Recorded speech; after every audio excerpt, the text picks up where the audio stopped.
When we left, you were going to tell us a story about Giselle. Well, there's so many, we're going kind of chronologically through a career, but there are so many wonderful things that happen along the way. But I mean, then to get into it, I guess I'm going to have to write this book.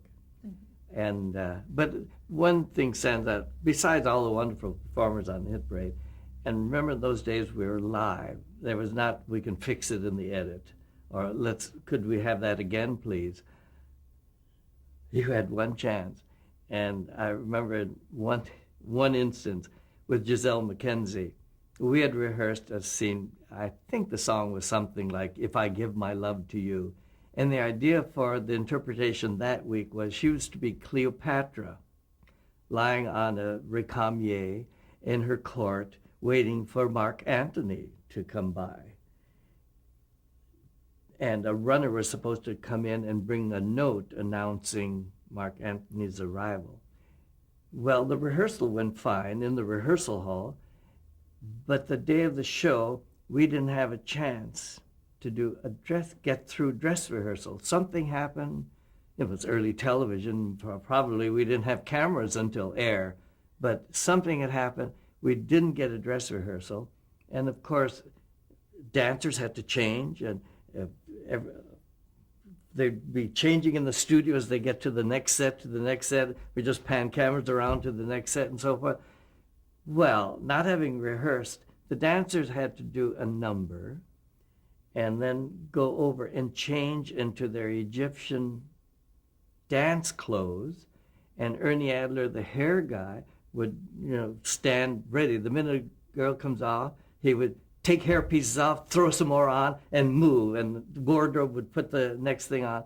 And Giselle was all dressed because she didn't have the number to do ahead. She was lying in her Cleopatra curls, lying on the recamier. The girls were supposed to be dancing in front of her in their long gowns and dresses, gossamer dresses, twirling and going like crazy.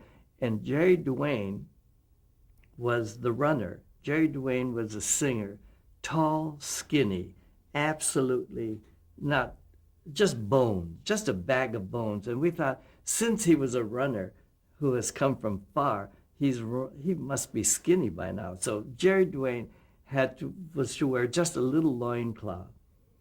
Now, Giselle has never seen any of the wardrobe because we never got to wardrobe that day. We come out, announced, if I give number 4 on the Hit Parade. And Giselle is looking in the mirror with her handmaid in this way.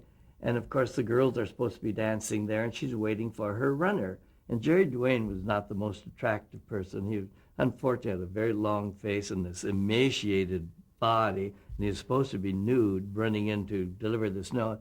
Giselle is looking in the mirror this way, and her handmaidens are all doing up her hair and dressing. And number so-and-so, and they turn the mirror, and the number's on the back of the mirror, and turn back to her, and she does this. If I give my heart to you, 4 bars are over, the mirror goes away, and Giselle turns, and she hesitates. The girls aren't there, like rehearsed, and she slowly turns like this, and the girls who have not made the change are dancing behind her. They have only the tops on and no skirt, just their little thong dance pants, and she sees them like this, and she goes, ah! She starts to laugh, and if she could not sing, and the girls kept on dancing with no dresses on, and she just couldn't get the lyric, and now she finishes her 8 bars, hysterical, not a lyric, and she looks out front, and she screams with laughter again, because in Jerry Duane comes, naked with a little loincloth, this skinny little beanpole, and he throws himself on the ground, holding a note up there like this. She was hysterical. The girls started laughing. We laughed through the entire number. Jerry started to laugh. She never sang the song. She just everybody was laughing. In the control room, we were all laughing. The orchestra, it was hysterical. The funniest thing, the only time we never sang the song on the Hit Parade. That's funny. I mean, and Giselle's laugh just rings through the room. It's not a little titter. She's loud. Well, that you just said that's an example of live television. I guess at Right. its, That's well, we went on the air. well, what were some of the other challenges? I mean, this is live television. Well, lots of challenges on the hit parade because of no editing. Uh, let's see some other instances. Well, of course, we had a goat on a set once in a Tobacco Road type condition. Snooky Lanson was singing "This Old House," and he's the hillbilly type, and we were doing cliche hillbilly. And the two young dancers were making love, brother and sister were making love on the ground here next to the goat, and it decided to relieve itself. And this big gush of water was coming on the floor, and what's that running water? Well, here's the goat with these two wallowing around it, and they started to laugh. And Snooky fortunately got through the song, but when it was over, on to the next song, that whole group just fell apart. We had some good times. Well, how does choreographing for a theater compare to this new television medium? Oh, well, world of difference. It just, when suddenly I am confronted with television, and then we had many cameras, well, many, I think often we had only 3 from what I'm used to today, but 3 or 4, I thought, my little wheels start turning. I said, now look at that. Look what that camera can do. And when you go to the theater, you buy your ticket and you sit right in that seat and you look at the stage and it all happens for you. But now the camera can do it for you. In many ways, they can look at that same item 4 different angles. So why not choreograph for the camera? So if you like this girl's expression to work in the dance, then choreograph for that camera to do that. So she can turn and look and move to that camera and then cut to something else, and it might be a full figure of people dancing or a medium shot into pull out to a full figure. Your eye automatically does that in the theater. You become selective, but now the director can start to select for you and choose what you want to see in conjunction with the choreographer who has choreographed for that. So all my life I've been, in a sense, directing for television because I always made plot sheets for how to shoot my choreography for the camera. Camera 1, 2 bars, close up. Camera 3, 4 bars, head to toe, zoom to waist, in 2 bars. Number of bars all the way through. This dancer, when he's off this camera, run to the other camera because I'll need that camera while somebody else is changing over here. You don't do that in the theater. You choreograph for the stage, for the whole tableau at one time. Lighting will do it in theater. If you want to single out a certain person, then you can change the lighting and have spots hit that person, so you can do that. But I like to do it with the camera.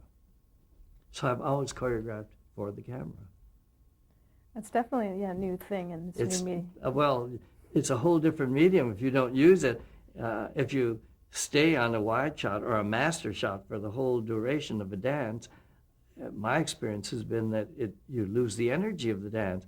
You see these little objects moving, but you don't feel those muscles and you don't feel the dynamo that's in that body that's expressing all this unless you see the face say it and the buttocks say it and the torso say it. You've got to cut in and see all of that to see the energy and the sweat that's going, the vibration that's coming out of all that. On stage, you see it, but on camera, depending how big your set is, now you can get the wall, but now before they were about this big, which reduces the dancer to about a pin.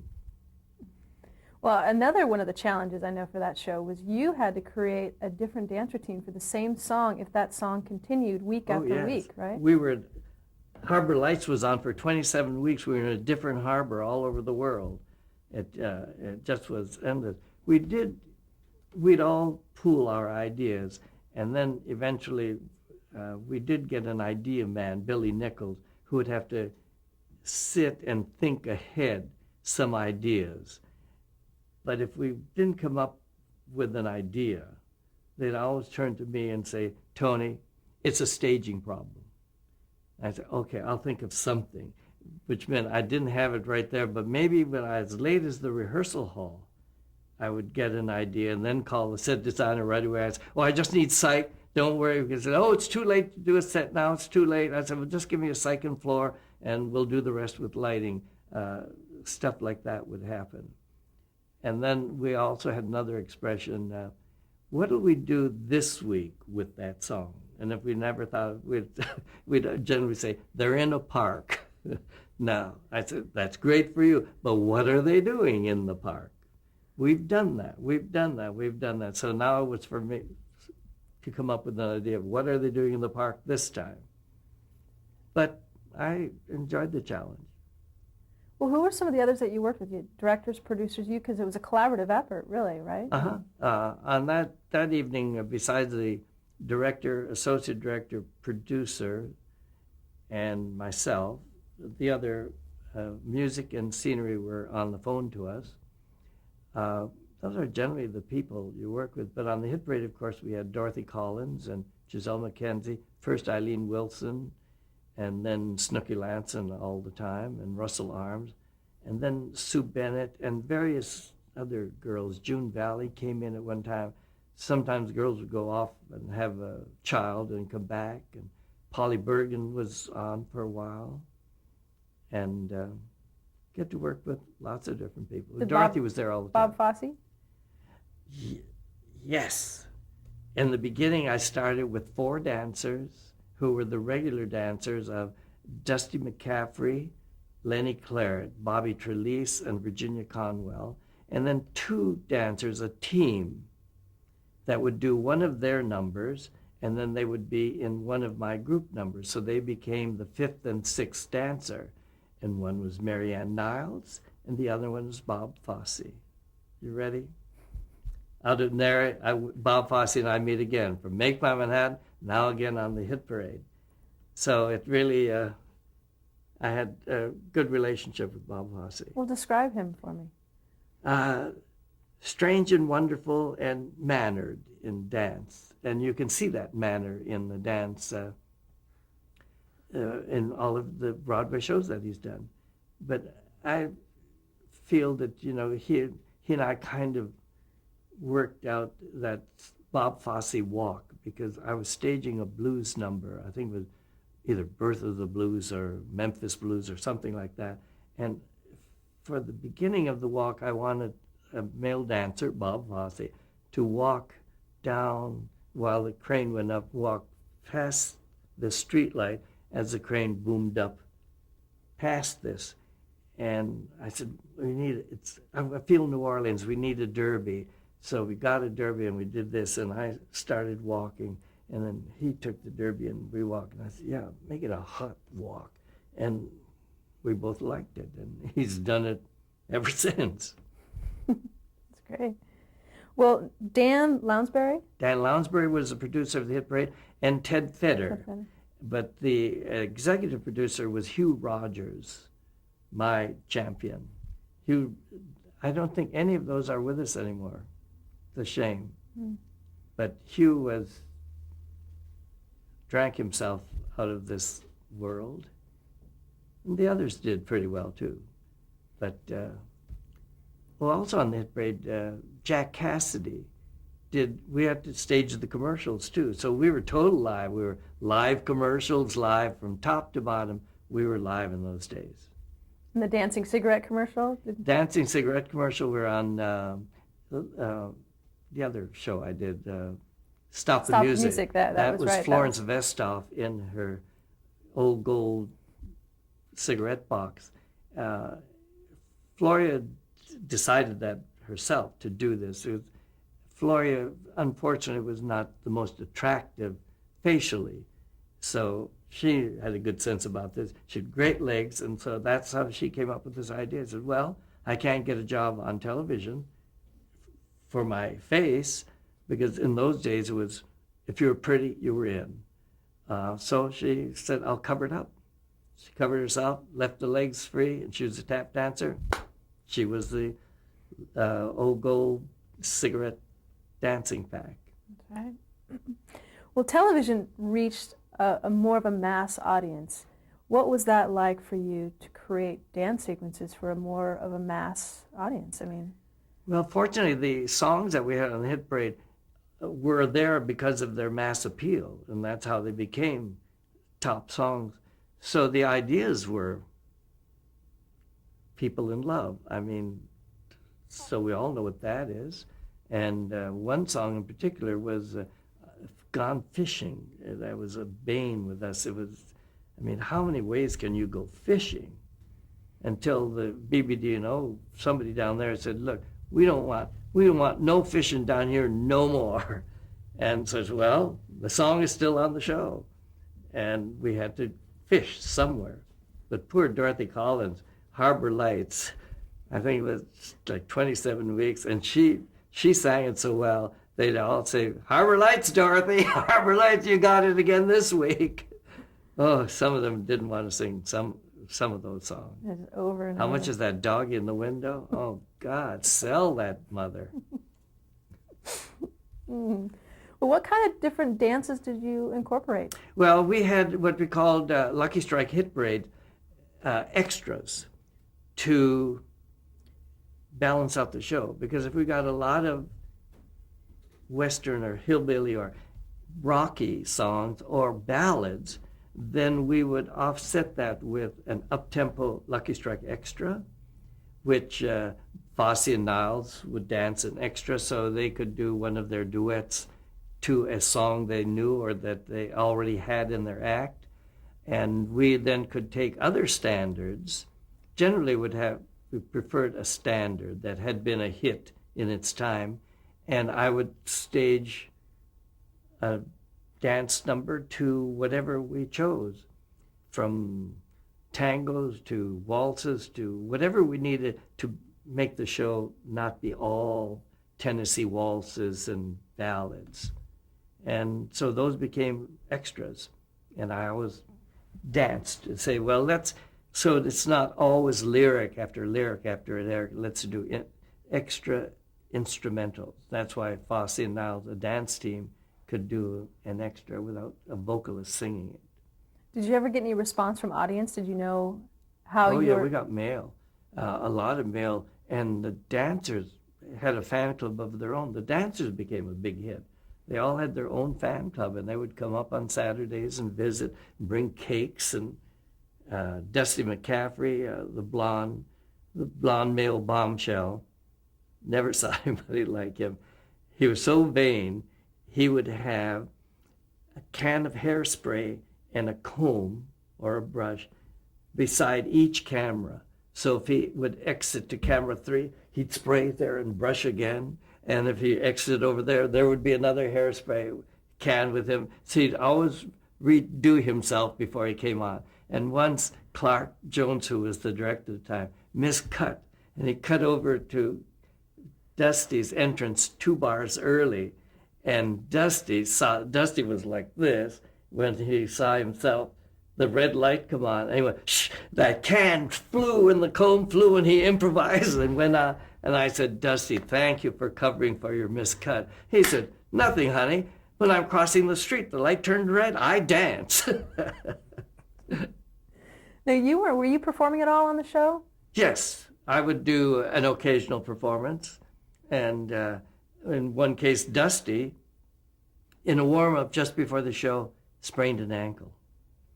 And they said, not to worry. The other dancer said, well, don't worry, Tony knows the number. Of course I know the number, I did it. So I got into Dusty's costume, and I became a comic again. He was much bigger than I was, so I had to roll up the pants, and they were much too big. Just everything was too big, and I went out and did the same routine as all the rest, looking like I looked, but didn't matter. Again, they were hysterical, laughing. I went through the number, and everybody laughed through the number again. Now, And Dusty said, I'm never going to sprain my ankle again. You were terrific. Did you want to perform more, or you were just satisfied? No, enjoyed performing. And yes, we're all hams. We all want to get that applause. And on Broadway, when I was dancing with Arthur Partington in Michael Kidd's show, we would stop the show with a pas de deux that we did because Arthur was much taller than I, and being shorter, Michael took advantage of that. And if he would do his arms in second, so would I, but I'd be underneath his arm, and we rehearsed to be perfectly the same, exactly the same, the tall version and the short version. And when we'd finish together, always got that audience. Yes, I enjoyed that, but I really enjoyed being behind the scenes and creating the stuff and doing the dances and staging the musical and then running in and shooting it, because I knew exactly where everybody was going to be. I showed them how to get there and what to do. So when I did finally sit in a chair, it was like I had been there all my life. Well, did you hire the dancers for your hit parade? Yes, through an audition and then approval by the producers. And finally, a rather famous ballerina, Lubov Rudenko, was very known. Well, she made quite a splash on Broadway in Annie, Get Your Gun. She was the girl who did all those turns and was very flattered when she said, as an exit to my career, I would like to dance on the hit parade. And I said, Luba, I have 6 dancers now, and they're chorus. You're a principal dancer. She said, no, I'll dance in the chorus. So I said, well, you'll have to audition because you're not typical hit parade with this flaming red hair and this but fabulous body. But she knew how to get a job, because I called Hugh Rogers, who had to approve the dancer. I said, I would like this girl to be one of the dancers. And he saw her and said, she's not hit parade. I said, well, you see her dance. And we were there. Luba arrived, Steinway Hall. Fabulous. She was decked out in wonderful coat with a big leather hat box, looking like a real cliche Hollywood star. And she said, oh, good morning, Tony. Where's my dressing room? Where do I change? I said, in the ladies' room. Oh, she just laughed and said, okay, I'll be right back. And went out, and when she came in dressed, looking fabulous, Hugh Rogers said, Jesus. I said, I think she'll do, don't you? And I said, Luba, Chenet. And of course, that was one of the best things she could do. She just, like a Ferrari, she just, shh. What else? I said, how about some of your fouettes? She did this, she just kicked them off.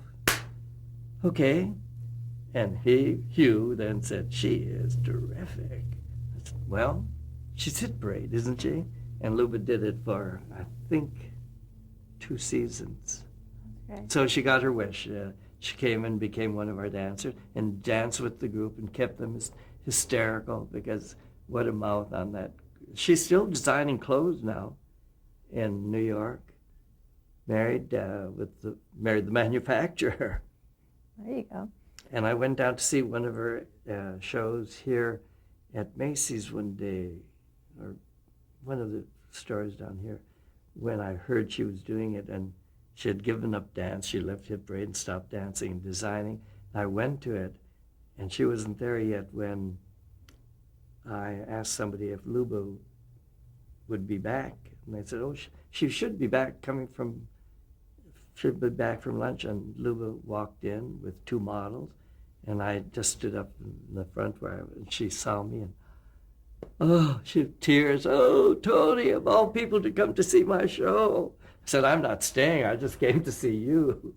So we had a lovely reunion. Okay. Well, how many dancers did you have usually? On the hit parade? Yeah. Always 6. Even when Fosse and Niles left, then I had 2 others to replace them. And then it remained 6 dancers all the time. Now, you mentioned Hugh Rogers. What was his title? He was the executive producer of the show. Okay. Just wanted to clarify that. Oh, sure. Now, did you ever have any? And Raymond Scott was our conductor. Yeah. Well, The famous Raymond Scott. what was he like to work with? Efficient. He was very dedicated to his work, and unfortunate relationship was that he was married to Dorothy Collins, and he was a perfectionist in his way, and so was in mine. So we didn't always agree. And poor girl, poor Dorothy was in between, but we got through it all right. Well, was there ever any creative interference from censors, the network censors, or from Yes. sponsors? Sometimes from the sponsor, and sometimes network. Although the songs were kind of, neat, they weren't like we didn't have the lyric problem that one has today. But sometimes in some of the numbers they suggested a sexiness, and if you got to be too sexy in their eyes, then they'd say, could you tone that down or change the wardrobe? But we didn't have much, not on Hit Parade. It was such a family-oriented show, Would they have to approve every show that you did? They would see the number and the script. They would get a copy of how we're going to introduce the number, and then they would somebody would come to a run-through. A representative from BBD&O would come. But then when we got somebody by the name of Charlie Russell, he liked the show so much and all the people, he was much more lenient, and he'd always say, well, don't worry about that, I'll handle that. Because in our endeavors and in our creative process, I don't think any of us felt that we wanted to antagonize anybody, because it was such a family hour. So their perception might have been way beyond anything that we intended. Too bad for them. Well, in the mid-50s, popular music and rock and roll kind of started. Killed it. Yeah. Well, how did that affect you? Well, the music became, fortunately, that was on the verge when I was leaving. I think that rock music changed the Hit Parade and killed it, because the tempo and all of the music was alike, and lyrically it was very difficult to understand. So how do you portray an idea when the idea is so shoddily done? And when you hear this throbbing all the time and you do that for a half hour, it's no longer a Hit Parade. So Hit Parade went away. Well, I'm going to take a break here, and then when we come back, we'll go ahead. Already those half hours are